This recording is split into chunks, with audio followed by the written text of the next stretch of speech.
2014년 4월 16일은 우리 앞에 나타나기 참 힘든 모양입니다. 이 세월호 인양 작업 1단계 관문을 통과했지만 잠시 지연이 있었죠. 그래서 오늘 자정까지는 이 세월호를 목포 신항까지 옮기는 데 필요한 반잠수석 선적을 마칠 예정이라고 하는데요. 자, 현재 상황과 앞으로 남은 절차 짚어보겠습니다. 그리고 제가 앞서도 말씀드렸죠. 이 더불어민주당 호남 경선 역시 문재인 대세론이 유지될지 아니면 이변이 일어날지 민심도 훑어보겠습니다. 자, 스튜디오에 지금 네 분 나와 계십니다. 해군 해난구조대 전후의 김혜선 부회장, YTN 경제부의 박소정 기자, 부산카톨릭대학교 차재원 교수, 그리고 중앙일보 기자 출신이시죠? 양지열 변호사 네 분이십니다. 어서 오십시오. 안녕하세요. 네. 박 기자, 현재 네. 상황이 어떻습니까? 현재 그 세월호가 양 제킹 바지선, 그 세월호를 감싸고 있다라고 할 수 있겠죠. 양측에 그 세월호를 잡고 있는 제킹 바지선에 그러니까 양쪽에 묶고 있는데요. 이렇게 바지선이 있고 가운데 세월호가 있고 이렇게 선으로 이렇게 세월호를 끌어올리는 그 바지선 말씀하시는 거죠? 예, 맞습니다. 예. 인양줄을 인용해서 세월호를 수면 13m까지 끌어올리는 데까지 예. 정말 어렵사리 만 아하. 이틀 만에 성공을 했고요. 예. 지금 그 인양줄 말고도 그 감아서 줄로 잘 꽁꽁 감아서 이 세 척이 한 몸이 되어서 아주 천천히 이동을 하고 있습니다. 어디로 이동하는가 하면 동남쪽 3km 떨어진 해상에 대기하고 있는 반잠수식 선박으로 이동을 하고 있고요. 예. 오후 5시쯤부터 이동을 시작했는데 아직도 이동 중입니다. 2시간이면 도착하겠다라고 하는 것이 해수부의 예측이었는데 좀 더 길어지면서 오후 8시쯤, 저녁 8시쯤 도착할 예정입니다. 빨리 하는 게 중요한 게 아니죠, 사실. 이게 네, 지금 그렇습니다. 제대로 가져가야 되는데. 그런데 이게 좀 지연이 자꾸 되는 이유가 뭡니까? 우리가 육상에서 일을 하는 거는 예. 눈으로 보고 바로바로 수정 작업이 가능하지만 예. 수중에서나 수상에서 이루어지는 일은 저희가 그 생각하는 대로 돌발 변수가 워낙 많기 때문에 뭐 해상의 기상 상태나 또는 바람이나 물의 속도나 이런 그 시야의 흐름이나 이런 것 때문에 굉장히 그 변화가 많기 때문에 그렇지 않나 봅니다. 네. 그렇습니다. 근데 이제 뭐 저도 이게 잘 모르는데 중조기로 넘어간다고 그래요, 내일부터. 네. 중조기라는 게 이제 소조기는 조류가 약할 때고 네. 중조기는 조류가 쓸 때고 네. 뭐 바다에 워낙 많이 들어가셨으니까 네. 아실 텐데 네. 혹시 맹골수도 여기에도 잠수를 해보신 경험이 있으십니까? 현장에 그 초기에 세월호 초기에요. 상황이 벌어졌을 때 저희 동문들 서울에서 좀 엘리트 멤버들만 데리고 한번 갔었죠. 그때 들어가 보시니까 이 중조기에도 어떻게 작업이 가능하다고 보십니까? 가능하기가 굉장히 어려운 곳입니다. 그 정도로 물살이 저희가 세다. 예. 아, 소족이라고 해도 일반적인 저희가 생각하는 건 다이버들이 활동할 수 있는 그 속도가 보통 2나트까지인데 물의 속도가 2나트인데 소족이라고 해도 3나트 이상이 흐르면 작업하기가 보통 힘든 게 아니죠. 그래서 생명줄을 또는 작업줄을 리드선을 설치한 다음에 다이빙을 하기 때문에 굉장히 속도가 늦었고 또 시간이 많이 소요됐고 그만큼 어렵다. 이거죠. 네, 그렇죠. 그만큼 어렵다. 그러니까 언론에서나 뭐 이렇게 3년 그렇게 왜 오래 걸렸냐. 네. 뭐 그게 나름대로 전문가로서는 이해는 할 수 있는 부분이 있다 이 말이죠. 충분히 이해가 되는 부분입니다. 아. 네. 그럼 근데 참 중조기로 넘어가면 그거 어떻게 되는 거예요? 그러면 내일부터 중조기라는. 그러면 물의 흐름이 빨라지기 때문에 예. 그 바지선 이제 이게 배를 바지선 위에 올리려면 네 군데 묘박을 하게 됐습니다. 무슨 얘기냐면 앵커링을 네 군데 해야 됩니다. 네 군데 또는 6군데. 이 네 군데 이렇게 앵커링을 하게 되는데 그 앵커링이 밀리게 되는 상황이 벌어지면 정 위치에 저희가 무슨 그 우리 어린애들 장난감 뽑을 때 있잖아요. 인형 인형 뽑기요? 뽑을 때 예. 조정을 잘 해도 예. 그게 타겟이 흔들릴 수 있다는 흔들리기 거죠. 힘드는데 예. 이게 물의 흐름이 왔다 갔다 배에 닿는 면적이 많아지면 앵커를 아무리 잘했더라도 이게 밀리게 돼 있거든요. 그러면 정 위치에 놓는 게 굉장히 어렵다는 거죠. 배를 그 습식 잠수함이라고 우리가 그러는데 반잠수 그 정 위에 올리기가 굉장히 어렵다는 겁니다. 맞습니다. 그러니까 이거 시작하기 전에 오늘 내로 반드시 올려야 되겠군요. 그렇죠. 되도록이면 올려야 됩니다. 근데 한 가지 분명한 거는 예. 지금 그 이 상하이 SRBG 측에서 기술적인 문제 때문에 그러는 것 같은데 이게 배가 여기 지금 가까운 데서 바로 옮기면 되지 않느냐?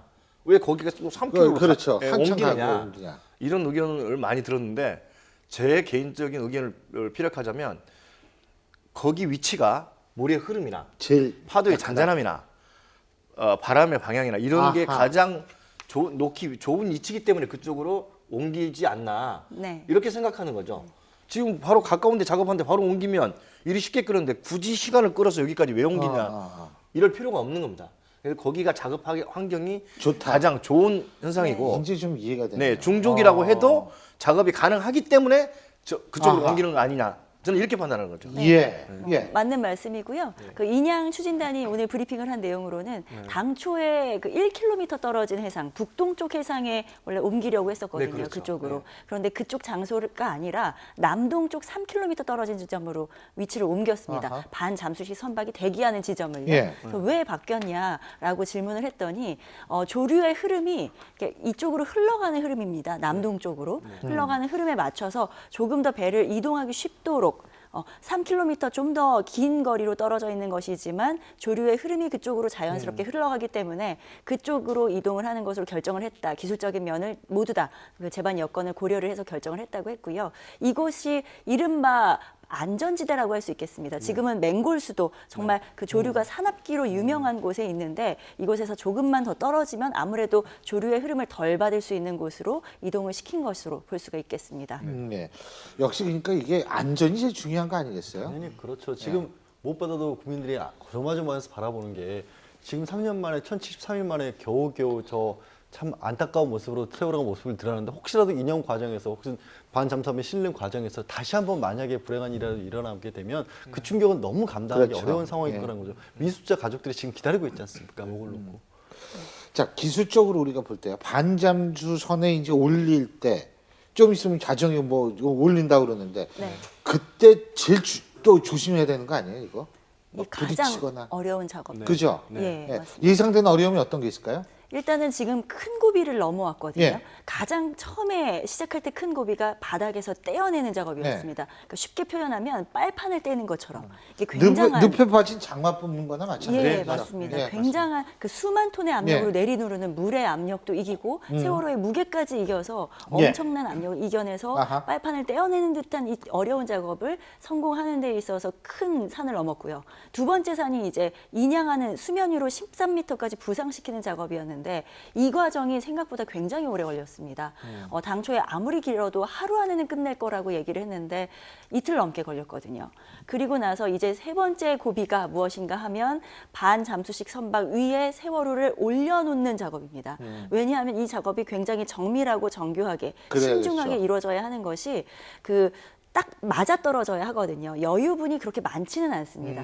뭐 그 깊이로는 1.5m의 여유, 아. 그리고 폭으로는 6m, 앞뒤로 6m, 그거밖에 안 6m씩의 돼요? 여유. 예, 그렇습니다. 물론 6m라고 하면 우리가 눈으로 보기에는 아유, 넓은 저 어마어마한 폭이지만 6m 진짜 그건 예. 아무것도 아니죠. 그런데 그 배와 배가 바다에서 흔들리는 바다에서 함께 있기 때문에 그 6m의 폭, 깊이는 1.5m 이것은 굉장히 정교한 작업이어서 그렇군요. 아주 이 작업에 산을 넘으면 그러면 정말 대부분 이미 성공했다라고 말할 수 있을 정도가 됩니다.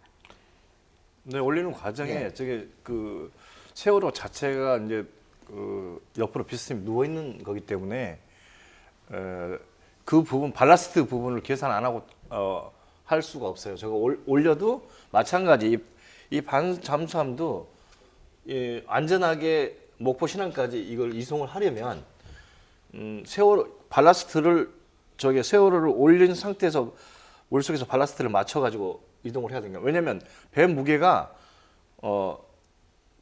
올렸다고 해도 한쪽은 좀 더 무겁고. 무거울 수가 있고 한쪽은 가벼울 수가 있고 예. 이렇기 때문에 자체 밸런스를 또 맞춰주는 상황이 벌어지기 때문에 가장 미세하게 맞춰서 다시 일부 부상시켜가지고 이게 이제 그 반잠수함이 자체 기동을 할 수 있어요. 자체 그래? 예. 자체 동력이 있다. 예, 자체 동력으로 이동을 하기 때문에 예.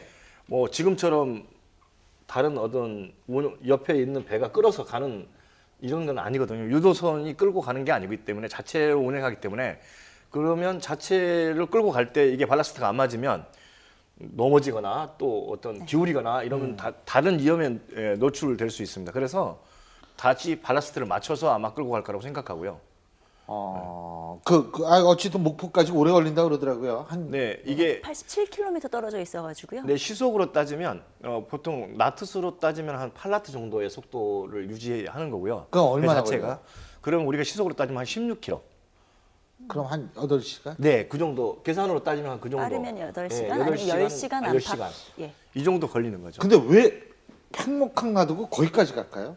그 목포 신항에 육지에 올려야 하거든요. 육지. 근데 팽목항 그 정도의 크기가 안 된다. 네, 아니, 그게 아니죠. 그렇기도 하고. 예. 이게 가까이 이 배를 끌고 가게 되면 드라이 도크에 올려야 되는데 이제 물이 없는 도크 자체 네. 미팅을 해서 끌어올려서 물이 없는 곳에서 배 위에서 저걸 이제 어떤 예. 조사를 하거나 미수습 시스템. 그 미수습자. 미수습자를 예. 확인하거나 이런 게 안 되기 때문에 예.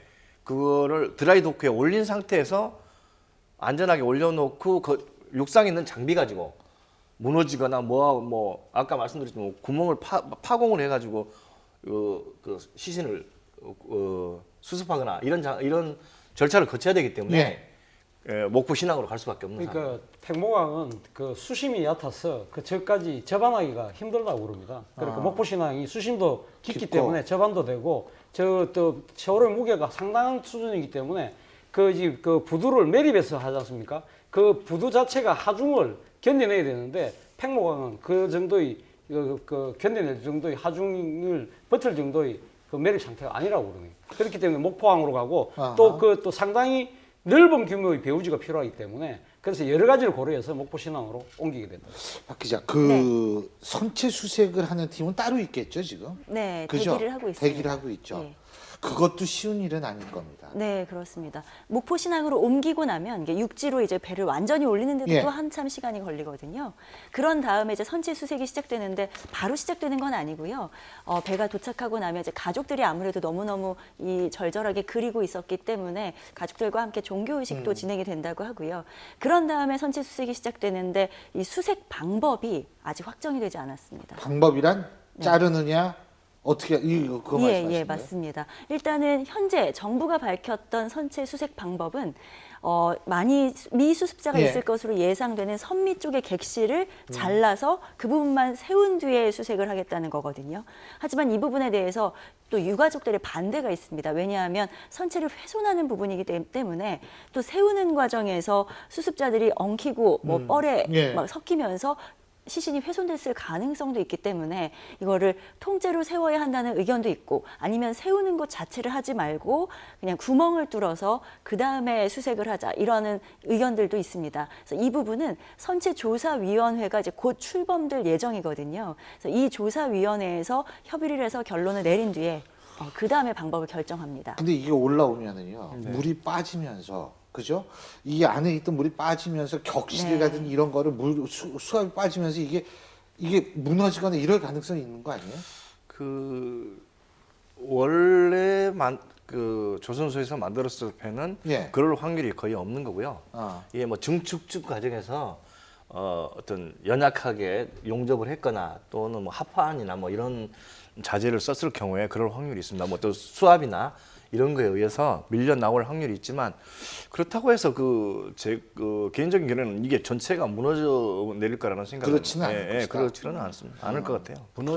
예. 그 골격 자체는 유지가 되는데 네. 배 외부 부분은 당연히 바닷물과 닿는 것을 가정을 해서 만들어졌는데 지금 걱정되는 부분은 격벽을 사실 선체 내부 같은 내부, 경우에는 내부 바닷물에 격벽. 대한 반응이 없다 보니까 내부가 이제 엉켜 있을까 봐 걱정인 거고 네. 객실 같은 경우도 이 객실만 떼어낸다는 게 가족들이 반대하는 거는 주로 여학생들은 선미 쪽에 있었던 걸로 보이고 남학생들은 선수 쪽에 있었을 걸로 보이는데 그럼 배 안을 통째로 두 개를 다 뜯어야 된다는 얘기라서 그걸 막기 위해서 사실 법원에 가처분 신청까지 해놓은 상태입니다. 근데요 어디 있을 거라고 보세요? 그 미수습자 분들은 어디에 주로 있을 거예요? 그러니까 홈이요? 예, 홈이의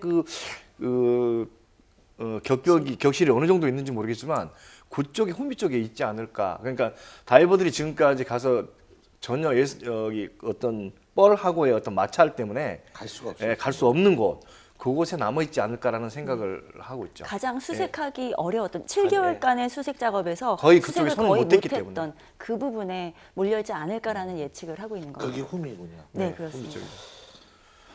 예, 어쨌든 뭐 근데요, 이 상하이 셀비지라 그러나요? 이 예, 상하이 회사요? 셀비지. 근데 이 회사의 직원분들도 우리가 뭐 중국 회사니 왜 우리나라 회사니 말들만 안 해도 참 고생들은 많이 한 것 같아요. 네. 왜냐하면 계속해서 배 위에서만 그렇죠. 생활을 다 해야 되고요. 예. 이게 국제법상 배 위는 그 나라 영토거든요. 아, 그러니까 법상으로? 거기는 중국 영토예요. 그러니까 거기는- 거기서만 이렇게 왔다 갔다 예. 할 수가 있고 3개월에 한 번씩 무트러 가는 것도 한국에는 입국 허가를 받아야 되기 때문에 비자 갱신하러 그냥 중국까지 갔다 오는 정도밖에 못 하고 쉬러 올 때도 그 목포항 쪽에 다른 배에 가서 쉰다 그러더라고요. 그러면은 그거 한 3년 동안 그런 생활을 했다는 거 아니에요? 1년 감옥이죠. 반, 1년 반. 2년 가까이죠. 그러니까 그 인양 업체가 선정된 게 2015년 8월이었습니다.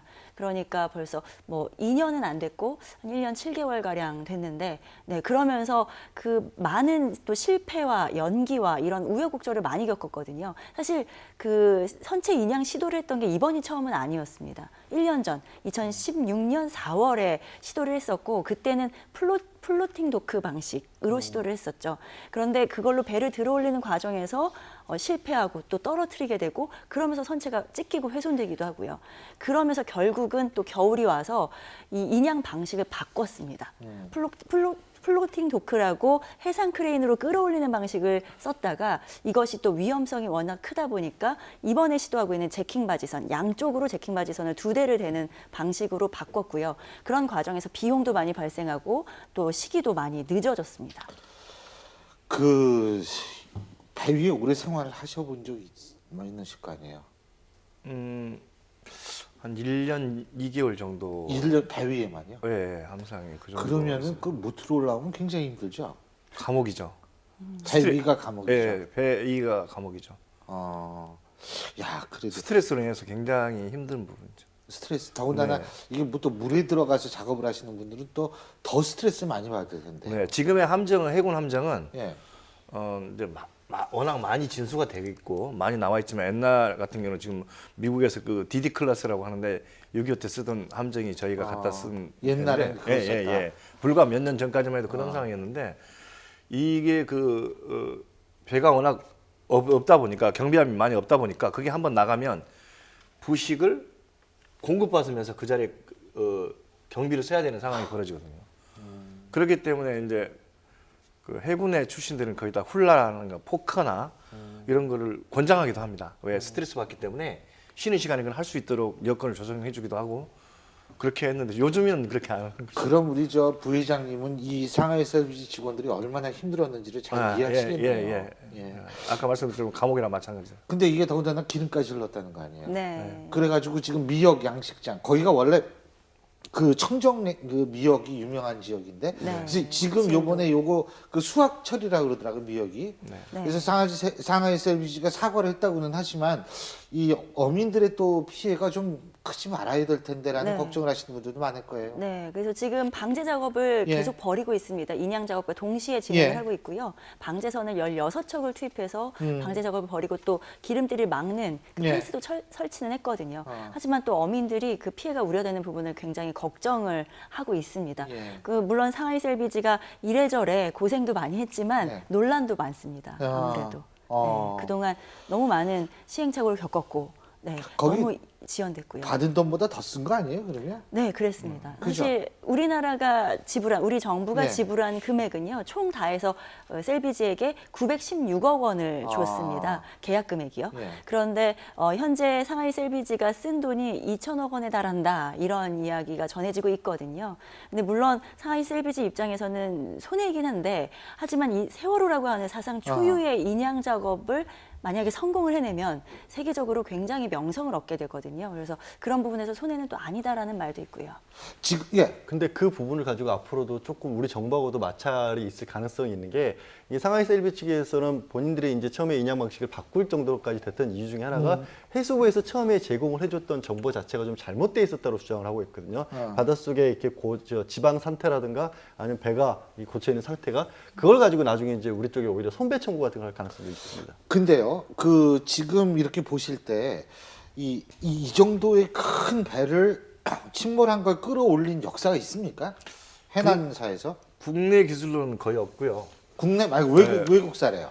그 제가 알기로는, 러시아 함정이 러시아 쪽에서 한번 그런 상황이 있다고는 들었지만 그것도 굉장히 오랜 시간이 걸렸고요. 예. 지금 이 세월호처럼 이렇게 안전하게 올린 적은 극히 드문 일이죠. 거의 최초라고 봐도 정상일 겁니다. 거의 최초로. 네. 그러니까 상하이 셀비지라는 것도 이제 그런 생각도 했을 수가 그렇죠. 있는 세계적으로 알려지는 그렇죠. 쌀비지 회사가 되는 거예요. 그러면 이제 오늘 12시면은 야, 이 제대로 올리면 이제 아무 일 없이 갈 것이다. 이렇게 생각하면 되는 건가요? 네, 저는 제가 보는 견해는 그렇습니다. 이게 만약 반잠수정 위에 올리면 예. ଗୁଡ଼ି만 잘 네. 잡으면서 가면 그리고 어떤 해상 상태가 뭐 태풍이 오거나 급돌해가지고 뭐 돌풍이 불거나 이런 상황이 아니라면은 안전하게 목포 신항에 안착이 될 거라고 근데 생각합니다. 목포 신항 가서 그걸 또 얹어야 될 거 아니에요? 네, 거기- 육지에 네, 올리는 거기서는- 작업도 한참 걸립니다. 며칠 걸립니다. 그것도 며칠 걸려. 그것도 또 중요할 것 같아요. 그거. 네네네. 잘 맞습니다. 들어가지고. 예, 오늘 인양 추진단이 밝힌 내용인데요. 지금 앞으로 남은 작업에서 어. 가장 어려운 고난이도 작업은 무엇이냐 이런 질문을 했는데 두 가지 고비가 남아 있다. 예. 첫 번째는 지금 현재 세월호를 반잠수식 선박에 거치하는 작업, 이걸 딱 맞게 올려놓는 예. 작업이 한 번의 고비이고 예. 또 한 번 남은 고비는 아하. 하역 작업이다. 아하. 목포 신항에 도착했을 때 그거를 정말 훼손 없이 다치지 않게 세월호를 있는 그대로 잘 올려놓는 것이 두 번째로 난이도가 있는 작업이다. 이렇게 밝혔습니다. 알겠습니다. 그 뭐 예. 제가 듣기로는 뭐 반잠수식 그 선박에만 올리면 한 9분 응선을 넘어간다고 그럽니다. 그렇기 때문에 크게 뭐 이거 이 조류나 이 날씨의 영향을 받지 않고 예. 아마 목포 신항까지는 아마 무사히 갈 것 같은데 문제는 그 이유가 문제라고 저는 봅니다. 우리가 이렇게 엄청난 비용과 시간을 들여서 지금 세월호를 인양한 이유가 뭐겠습니까? 세월호가 왜 침몰했는지 그 원인을 밝히는 거거든요. 아까 우리 기자님 말씀하셨지만 국회에서 28일 날 선체조사위원회 이 국회 몫을 선정합니다. 이번에는 제발 좀 정치적 견해나 이런 당파적 견해를 벗어나서 진짜 진실을 접근하는 그런 그 자세로 좀 임해주길 바라는 심정입니다. 차 교수님 지금 그 말씀하셨죠. 한 가지만 더 여쭤볼게요. 네. 자, 선체 올리면 네, 진상규명 가능하죠? 가능하다고 봅니다. 그죠? 네, 예. 예. 실체를 밝힐 수 있다. 그 원인을. 그죠? 네, 밝힐 수 있다고 봅니다. 알겠습니다. 네. 진실은 침몰하지 않는다는 노래 가사가 있습니다. 정말 침몰하지 말아야 될 겁니다.